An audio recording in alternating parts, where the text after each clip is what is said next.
So, as an introduction, a modern attempt to determine statistically the length of time during which language or a group of genetically related languages has been undergoing independent development was made by the known Maurice Swedish. So, Maurice Swedish, in his article concerning the internal relationships within the Silesian language family of American Northwest.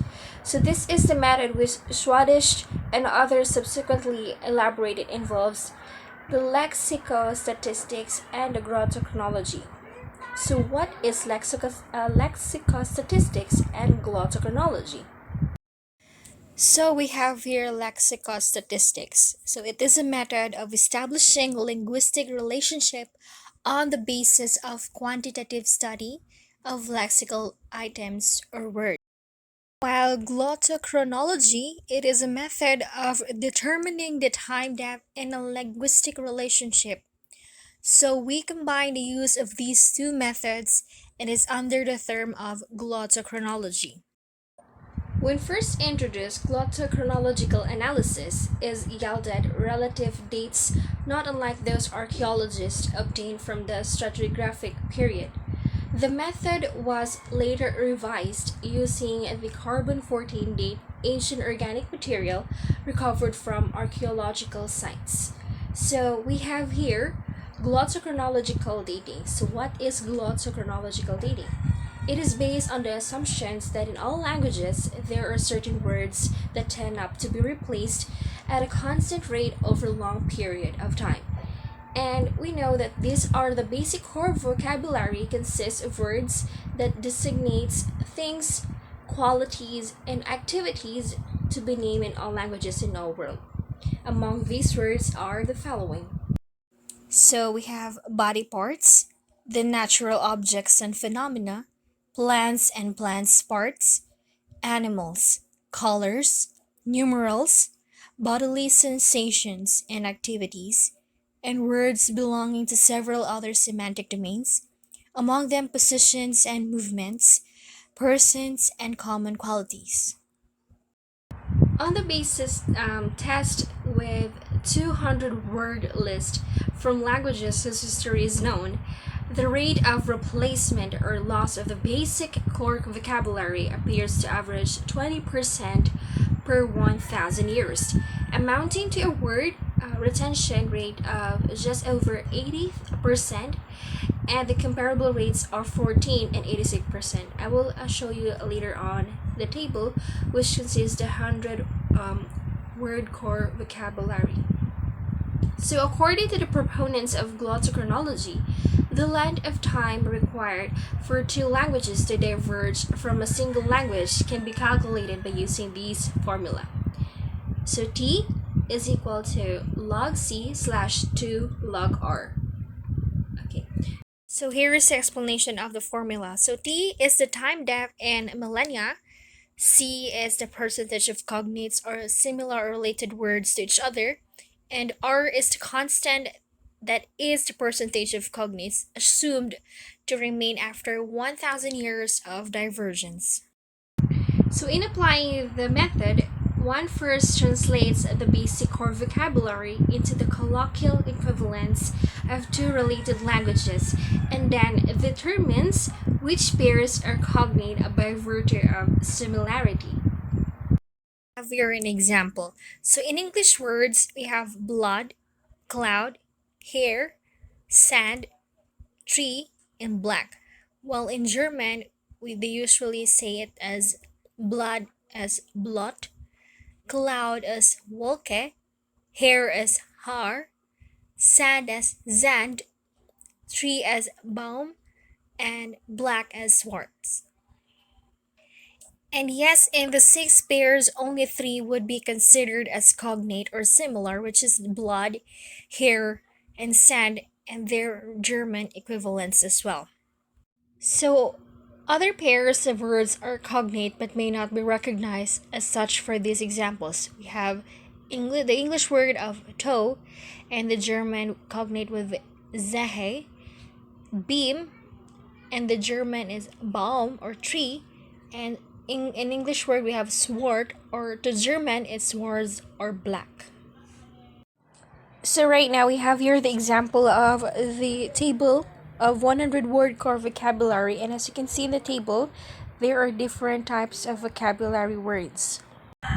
So on the table that I have presented, it should be noted that the large majority of these words can be traced to Old English. That is, they are very old English words because of the universal nature and occurrence of the reference for which these words stands. Equivalents in other languages are available and may also be expected to be old.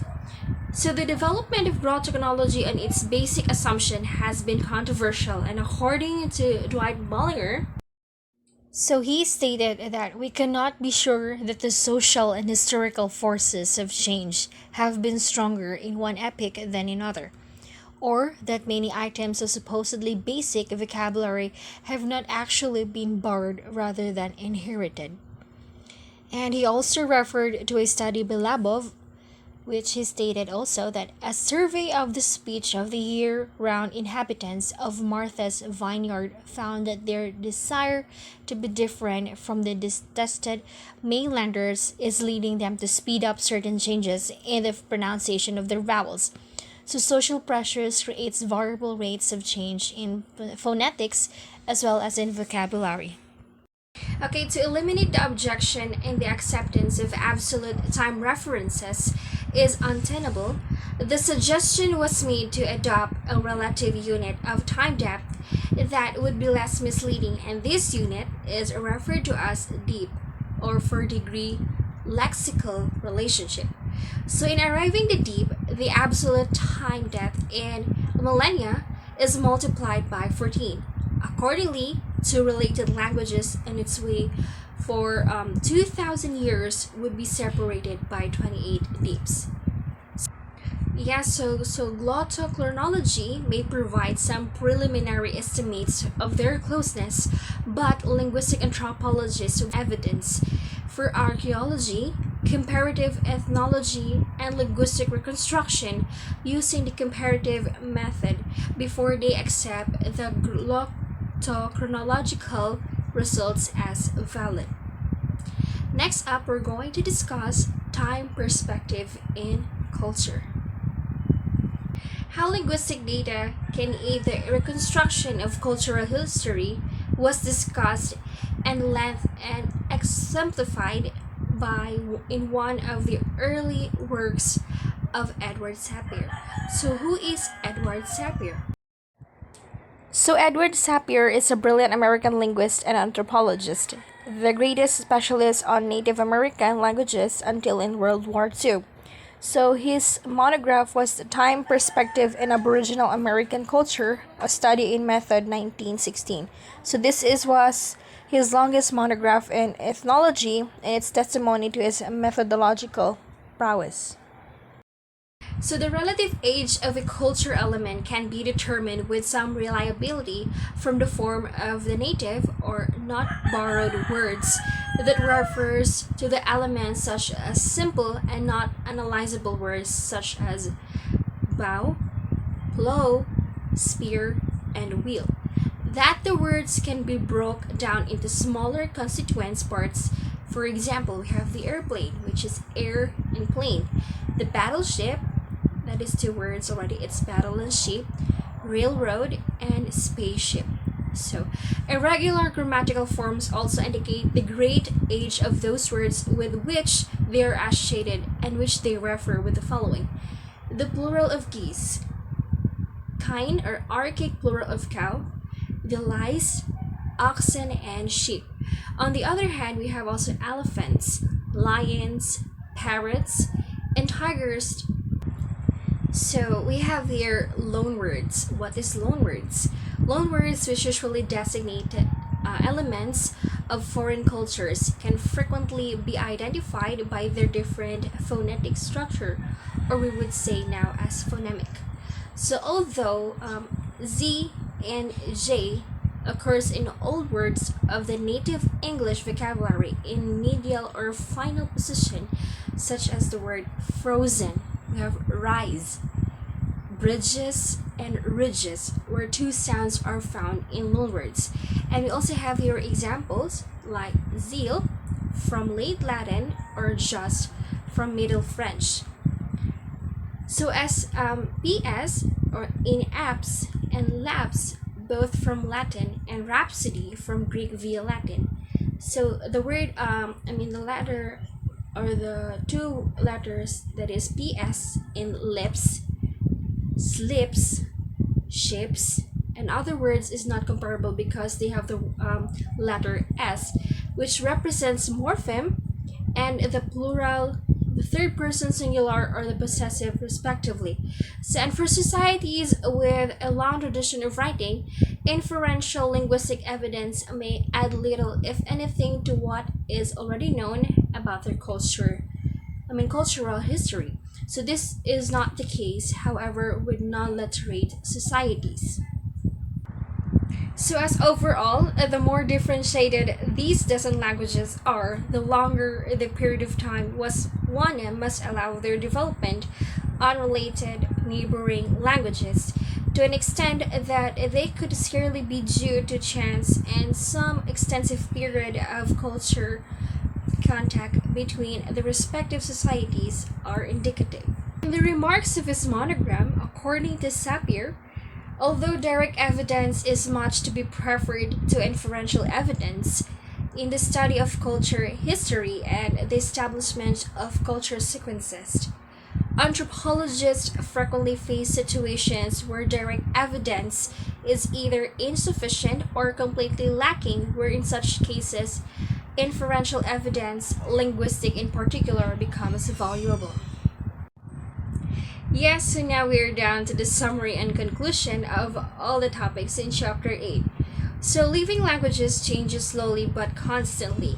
The Old English is no longer intelligible to speakers of modern English, and even words that rhyme in Shakespeare's time do not always rhyme today.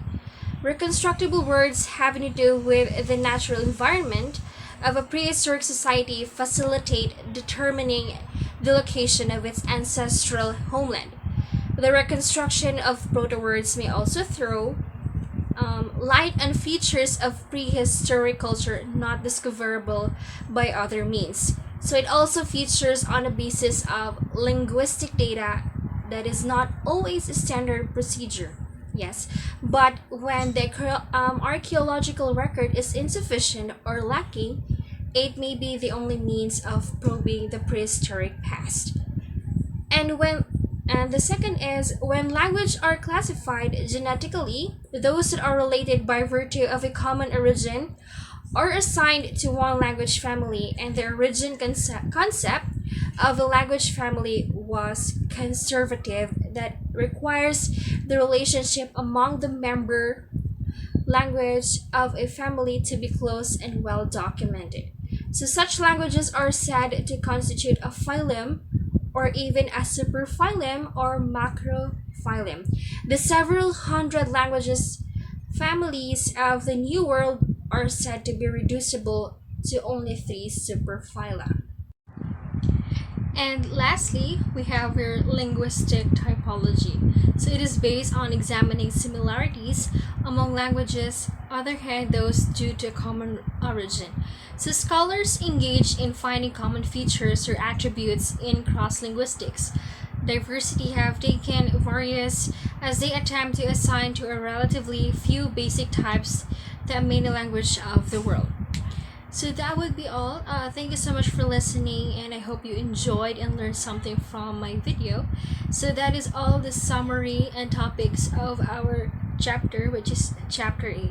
So thank you so much, guys, and please keep safe, everyone, and God bless us all. Yes, bye.